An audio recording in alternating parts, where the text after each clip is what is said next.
Load balancing इन cloud computing. ठीक है, मैं आपको इसकी इधर से एग्जांपल या इसका इधर से समझाऊंगा। लोड बैलेंसिंग क्या होती है? लोड बैलेंसिंग से ही हम उसके जो वर्ड है लोड बैलेंसिंग, यानी कि इससे मैं आपको बताता हूँ। लोड मीने यानी दबाव या किसी चीज़ की, या कोई ट्रैफिक कर लें, लोड किसी चीज़ का भी बोझ कर लें। बैलेंसिंग यानी बैलेंस करना, लोड को बैलेंस करना है हम। ठीक है, फॉर एग्जाम्पल इसके एग्जाम्पल ले लें कि हमारे पास इंटरनेट है। ठीक है, इंटरनेट की ट्रैफिक कर लें, ट्रैफिक है हमारे पास, बहुत ज़्यादा ट्रैफिक है जो हमने आगे डाटाबेस को सेंड करनी है। ठीक है, अब हम उसको डायरेक्ट सेंड करेंगे तो वो उसके लिए मुश्किल बन जाएगी। फॉर एग्जांपल हम इसकी एक रोज़मर्रा की लाइफ में हम उसकी एग्जांपल ऐसे ले सकते हैं कि अगर एक रोड है, मेन रोड है, ठीक है, उधर से उसके ऊपर, अब फॉर एग्जांपल उसकी एग्जांपल ऐसे ले लें, कोई भी एक मरकज़ कर लें, मेन रोड है जिसके ऊपर ट्रैफिक बहुत ज़्यादा है, यानी कि अब छुट्टी होती है बच्चों को, उस टाइम रश हो जाता है, बहुत ज़्यादा रश हो जाता है, कॉलेजेस की वजह से, यूनिवर्सिटी की वजह से रश हो जाता है। अब वो मेन रोड के ऊपर ट्रैफिक बहुत ज़्यादा है। अब एक तो बात होगी, टाइम लग रहा है, उसके बाद और बहुत से लॉस हो रहे हैं। उसका ये हल करते हैं, फ्लाई ओवर बना लें, या उसके बाद कोई उसको बैलेंस करने के शॉर्टकट रास्ता ले लें। ऐसे ही इंटरनेट में यानी कि क्लाउड कंप्यूटर में लोड बैलेंसिंग ऐसे हो जाती है कि हमारे पास ट्रैफिक बहुत ज़्यादा हो जाती है, हम उसके अंदर एक लोड बैलेंसर लगा देते हैं। ठीक है, जो उस ट्रैफिक को आगे डिवाइड करता है।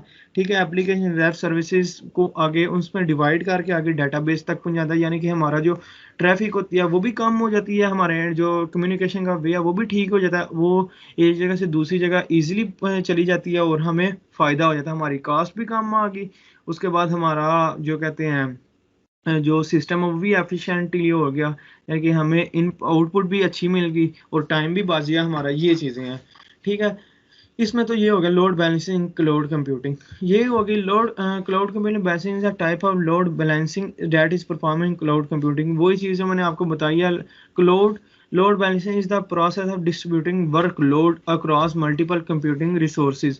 वही बात वो अगेन कर रहा है जो मैंने आगे आपको बताई है, कि वो कह रहा है कि ये जो वर्क का लोड होता है उसको डिस्ट्रीब्यूट करता है मुख्तलिफ प्रोसेस के थ्रू मल्टीपल कंप्यूटिंग रिसोर्स, यानी सर्वर के ऊपर उसको कर देता है, या कुछ सॉफ्टवेयर या कुछ ऐसे डेटाबेस बीच में यूज़ कर लेता है, या एप्लीकेशन यूज़ करके उस जो हमारा लोड होगा काम का उसको डिवाइड कर देता है। ठीक है, तो आगे हमारा वो इजीली कम्युनिकेट हो जाता है, हमारी इंफॉर्मेशन या हमारा जो भी प्रोसेस है वो इजीली हो जाता है। Cloud cloud load balancing reduce cost associated with document management system and maximum availability of resources.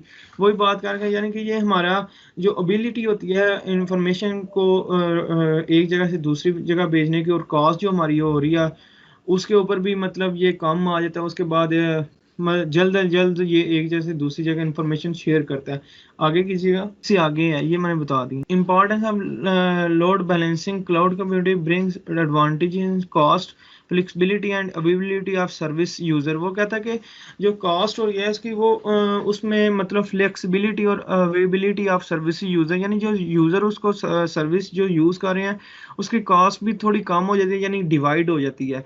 ठीक है, उसके बाद उसकी जो सर्विसेज होती हैं ना कि एक ही सर्वर के ऊपर या एक ही जो पाथवे इंफॉर्मेशन का उसके ऊपर नहीं रहता, ये डिवाइड हो जाती है आगे से ना यानी कि इंफॉर्मेशन या जो भी एक रास्ते निकल आते हैं वो इजीली, यानी कि हम अपनी सर्विस को एक जगह से दूसरी जगह भेज सकते हैं। ठीक है, the demand rise technical issues in services oriented architecture internet of services style applications such as a high availability and scalability। वो कह रहा है कि यानी कि इसमें कुछ टेक्निकल इश्यूज जो सर्विसेज होती हैं उनको उनकी हायरार्की को लेते हुए हम इंटरनेट ऑफ सर्विसेज जो होती हैं style application such as high availability, यानी कि उसकी जो होती है काम करने की सलीहियत जो होती है वो भी ठीक हो जाती है, और उसमें हम चेंजिंग वगैरह भी थोड़ी बहुत कर सकते हैं, यानी कि पाथ चेंज कर सकते हैं, एक पाथ काम नहीं कर रहा हम दूसरे के ऊपर डिवाइड कर सकते हैं। ऐसे फ्लेक्सिबिलिटी भी आ जाती है, और हमारा जो पाथ होता है वो भी इजीली, और हमारी जो इंफॉर्मेशन है या एक सर्वर से दूसरे सर्वर जो हमारी इंफॉर्मेशन जा रही है वो चलती रहती है। ये थी importance of cloud computing. Next जो है, नेक्स्ट स्लाइड कीजिएगा। मेजर जो है लोड बैलेंसिंग का मेजर जो हमें ये फ़ायदा एडवांटेज है या इसकी इंपॉर्टेंस वो यही होगी कि इसके ऊपर हम इजीली काम कर सकते हैं, यानी कि अपनी जो हमारा काम है वर्क है जो हमारा वर्क लोड है उसको हम दूसरी डिवाइसेस के ऊपर या उसके पाथ बना के आगे से उसको डिवाइड करके अपनी एक्सेस जो एफिशिएंट जो आउटपुट है वो ज़्यादा से ज़्यादा ले सकते हैं। उसके बाद हमारा कॉस्ट वगैरह डिवाइड हो जाती है, ये सारी चीज़ें। और सबसे बड़ी बात, हमारा टाइम बच जाता है और हमारी इंफॉर्मेशन या जो पाथ है हमारा इंफॉर्मेशन का वो चलता रहता है। नेक्स्ट जो टॉपिक है वो मेरे ग्रुप का लो। Assalamu alaikum. My name is Saman and I am going to represent cloud comparing comparison of. इसमें हमारे पास हम लोगों का एक फायदा होता है कि ये हमारे पास जो है ना ग्लोबली सर्वर्स को डिस्ट्रीब्यूट करता है। सर्वर्स के खिलाफ जो है ना आर्मी लोकल सर्वर्स के क्रॉस डिस्ट्रीब्यूटिंग करता है, पोस्ट करता है। इसमें हमारे पास आउटेज सर्वर्स की जो लोकल इवेंट होते हैं, जैसे कि हमारे पास है किसी भी किसी भी जो किस्म की जो रुकावट होती है, इसमें हमारे पास जो कि क्लोजेस्ट जो है रीजनल सर्वर्स होते हैं जो कि हमारे पास पहुंचा देते हैं हमारे पास यूजर्स तक, उसको हम लोग रोकते हैं। इसमें हमारे पास आ जाता है क्लाउड लोड तवाज़ुन जो होते हैं, क्लाउड लोड बैलेंसिंग जो होते हैं, वो डीएनएस लोड की मौजूदगी के दौरान जो है ना वो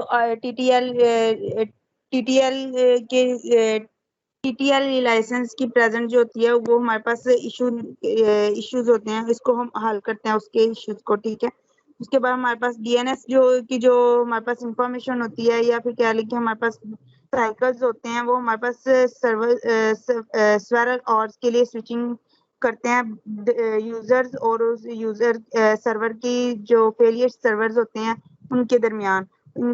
जो कमिंग ट्रैफिक जो होती है हमारे पास कंटिन्यू रूट पे जो ओरिजिनल सर्वर्स के दरमियान होती है अंटिल टीटीएल के एक्सपायर्स और उनके दरमियान जो क्रिएट करता है परफॉर्मेंस की मुख्तलिफ इंटरनेट सर्विसेज प्रोवाइड करता है। इसके अलावा हमारे पास न्यू सर्वर्स की से पहले दूसरे इंटरनेट सर्विस को प्रोवाइड कर देता है। इसका एक फायदा ये भी है कि क्लाउड लोड बैलेंसिंग जो होती है वो रिस्पॉन्सिबिल टाइम पे रिस्पॉन्स करती है रूटीन रिमोट के सेशंस के दरमियान, और ये बेस्ट डाटा सेंटर्स होता है हमारे लिए।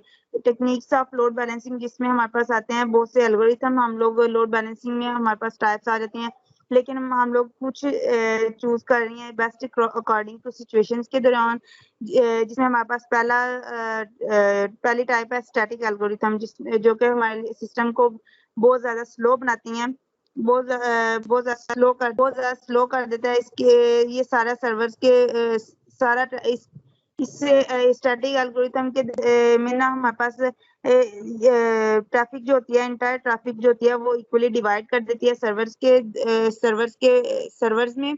इसके अलावा इस एल्गोरिथम में हमारे पास प्रोसेसर की जो बेहतर नॉलेज होती है, जो कि हमारे पास डीपली नॉलेज हमारे पास होती है, वो सर्वर्स की रिसोर्सेज को बेटर बनाने के लिए प्रोसेसर को बिगनिंग के जो हमारे पास आगाज के दरमियान ना आगाज में हम तय करते हैं कि हमारे पास ये कैसे परफॉर्म करेगा डीपली नॉलेज के साथ सर्वर्स की रिसोर्सेज के लिए। और इसके अलावा हमारे पास हम लोग एक शिफ्ट का लोड शिफ्टिंग की जो हमारे पास होती है, वो हम लोग मौजूदा हालत प्रेजेंट जो हमारे पास स्टेट होती है सिस्टम की, उसमें हम लोग शिफ्ट नहीं कर सकते, उस पर हम लोग डिपेंड नहीं करते। इसमें इसका एक मेजर ड्रॉबैक जो है वो हमारे पास load shifting balancing static load balancing algorithm का वो ये है कि हम लोग इसमें कोई भी जो वर्किंग टास्क है हमारे पास वो बाद में क्रिएट होता है, पहले इम्प्लीमेंट करने से पहले डिवाइसेस पे डिपेंड नहीं करता। इसलिए हम लोग कह सकते हैं कि लोड बैलेंसिंग की जो अदर डिवाइसेस होती हैं ना, उसमें हमारे पास दूसरे जो डिवाइसेस पे हम लोग काम कर रहे होते हैं, उसके लिए हमारे पास प्रॉब्लम क्रिएट हो जाती है। डायनेमिक एल्गोरिथम में हमारे पास आ जाता है, इसमें हमारे पास पूरे नेटवर्क की जो सबसे हल्के सर्वर्स होते हैं वो उसको इनके रिसर्च करता है। इसलिए हम लोग लोड बैलेंसिंग को इसलिए हम लोग इससे बेटर जो है ना लोड बैलेंसिंग को प्रेफर कर रहे होते हैं जो कि हमारे पास इससे नेटवर्क के साथ जो रियल टाइम कम्युनिकेशन की जरूरत होती है, जो सिस्टम की ट्रैफिक को ज्यादा करने के लिए इंक्रीज करने के लिए हम लोग जो इंक्रीज करने के लिए हमारे पास प्रेजेंट कंडीशन की जो प्रेजेंट कंडीशन की जो स्टेट होती है एक्चुअल करंट सिस्टम स्टेट होती है जो हमारे पास उसमें ट्रांसफर कर देता है डिसीजंस को। इस सिस्टम में हमारे पास प्रोसेसर अलो करता है कि ज्यादा इस्तेमाल शुदा जो मशीनें होती हैं उससे हम लोग असली वक्त में यूज करने से पहले उसकी इजाजत ले सकें।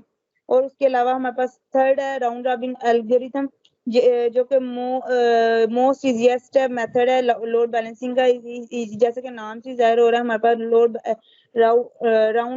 राउंड रॉबिन लोड बैलेंसिंग जो एल्गोरिथम जो कि यूज होता है जॉब्स को असाइनिंग करने के लिए। फर्स्टली हमारे पास ये होता है कि पहले हम लोग चूज करते हैं फर्स्ट नोड रैंडम बेसिस पे और फिर असाइन करते हैं कि टास्क क्या करना है नोड्स ने और अदर नोड्स क्या करेंगी। इसमें हमारे पास राउंड रॉबिन वे के थ्रू हम लोग इसमें असाइन भी टास्क करते हैं।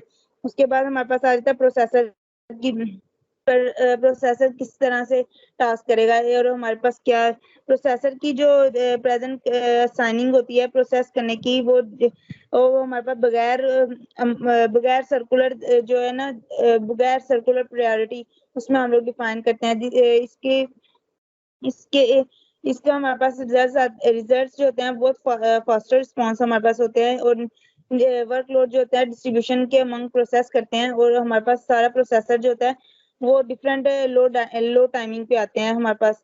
इसके अलावा हमारे पास आता है कुछ नोड्स हमारे पास होती हैं जो हमारे हैवीली लोडेड होती हैं। इसके अलावा हमारे पास अदर नोड्स जो होती हैं अदर रिमेन अंडर यूटिलाइज कर देती हैं हमारे पास। नेक्स्ट टॉपिक मेरी क्लास फेलो रिप्रेजेंट करेगी हिजाब। फोर्थ पे हमारे पास आता है weighted round robin load balancing algorithm. जैसा कि इसका नेम सजेस्ट कर रहा है कि ये राउंड रॉबिन से कुछ मिलता जुलता होगा, बिल्कुल ऐसे ही राउंड रॉबिन से ही मिलता जुलता, लेकिन बस इसमें और राउंड रॉबिन में इतना डिफरेंस है कि ये जो राउंड रॉबिन में हमारे पास इश्यूज आ रहे थे वेट्स को लेके उसको इसमें हमने सॉल्व किया है। ठीक है, ये जो है ये एल्गोरिथम जो टास्क है जो जॉब्स है वो असाइन करता है सर्विस को अकॉर्डिंग टू वेट्स। ठीक है, तो उस वेट की वैल्यू के हिसाब से ये जब वो उसको डिस्ट्रीब्यूट करता है लोड को और वो प्रोसेसर जिनकी एबिलिटीज़ ज़्यादा होती है उनको ज़्यादा वेट वाला काम दिया जाता है और ठीक है और जो कम होते हैं उनको कम वाला काम दिया जाता है। इस तरह आपका लोड जो वो मैनेजेबल भी। इससे आगे आ जाता है हमारे पास अपॉर्चुनिस्टिक लोड बैलेंसिंग एल्गोरिथम। ठीक है, अपॉर्चुनिस्टिक लोड बैलेंसिंग एल्गोरिथम जो है ये हमें इजाज़त देता है कि हम जो हर नोड है उसको बिजी रखें, यानी ऑलमोस्ट जितने भी नोड काम कर रहे होते हैं ना ये उसमें जो है वो जो आपका लोड है उसको डिवाइड कर देता है। लेकिन इसमें ये चीज़ है कि ये जो आपका जो करंट वर्कलोड होता है ना उसको ये ये जो आपका करंट वर्कलोड होता है उसको डिवाइड करता है, लेकिन जो नोड आपकी पहले से बिजी है उसको कंसिडर नहीं करता। ठीक है, तो इसके अलावा अगर हम देखें तो जो OLB है ये अनफिनिश टास्क को जो है वो रैंडमली किसी भी नोड को असाइन कर देता है। वो देखेगा जो नोड बिजी है वो बिजी है। ठीक है, और जो टास्क पर बहुत ज़्यादा टाइम लग रहा है तो उसको भी ये जो है वो अकॉर्डिंगली रैंडमली जो है वो डिवाइड कर देता है नोड्स के दरमियान। इस पर जो टास्क एग्जीक्यूटेड होता है वो स्लोली होता है क्योंकि ये जो है ये इम्प्लीमेंटेशन टाइमिंग को जो है वो कैलकुलेट नहीं करता, जिसकी वजह से बहुत सारी नोट जो है वो शायद फ्री भी रह जाती हैं। उसके बाद आ जाता है minimum to maximum load balancing algorithm. Minimum to minimum sorry, जैसा कि इसका नेम है कि मिनिमम टू मिनिमम, जाहिर बात है ये सारे लोड बैलेंसिंग मतलब एल्गोरिथम्स में जो है ना ये समझ लें मिनिमम या सबसे मिनिमम वैल्यू जो है वो फाइंड करेगा। उस वैल्यू को जो है वो फिर जो है ये सारे टास्क उस वैल्यू को जो है वो असाइन करेगा ताकि जितना कम टाइम में टास्क हमारा परफॉर्म हो जाए वो ज़्यादा बेहतर है। तो इससे ये मशीन को जल्दी से टास्क असाइन कर देगा, वो टास्क जो मिनिमम टाइम में हो जाएगा हमारे पास, यानी जिस टास्क की वैल्यू मिनिमम होगी और वो मिनिमम टाइम में हमारे पास कंप्लीट हो जाएगा। इसी तरह जो है ये दूसरे टास्क जो कि मशीन के ऊपर अपडेट होते हैं उस टास्क को रिमूव कर देता है, फिर लिस्ट से जो काम हमारा कंप्लीट हो जाता है और फिर उसकी जगह जो है वो नया टास्क भी असाइन कर देता है। नहीं तो ये तब तक काम करता है जब तक हमारे सारे टास्क जो है वो कंप्लीट नहीं हो जाते, आगे असाइन नहीं होते। उसके बाद आ जाता है maximum to minimum load balancing algorithm. ये बिल्कुल मिनिमम टू मिनिमम की तरह काम करता है, लेकिन इसमें जो इसमें डिफरेंस बस इतना है कि ये सबसे पहले मैक्सिमम वैल्यू फाइंड करता है और फिर उस मैक्सिमम वैल्यू को ये जो है वो जो मैक्सिमम कैपेसिटी वाला सर्वे या नोड होगा उसको असाइन करेगा और बोलेगा कि भाई पहले तुम ये काम कर दो, बाकी के काम तुम बाद में करना ताकि लोड बैलेंस हो जाए। तो यहाँ पे पहले वो मैक्सिमम करेगा, फिर उससे कम इस तरह जो टास्क होते जाएंगे ये भी उसको लिस्ट से रिमूव करता जाएगा, और तब तक चलेगा जब तक हमारा जो लोड है वो बैलेंस नहीं हो जाता, ताकि कुलियन ट्रैफिक जो है उसको कम किया जा सके। तो अकॉर्डिंग टू सिचुएशन हम इनमें से कोई एक एल्गोरिथम डिसाइड करते हैं। इसके आगे अब हम देख लेते हैं कि हमें लोड बैलेंसिंग की ज़रूरत क्यों है क्लाउड कंप्यूटिंग में।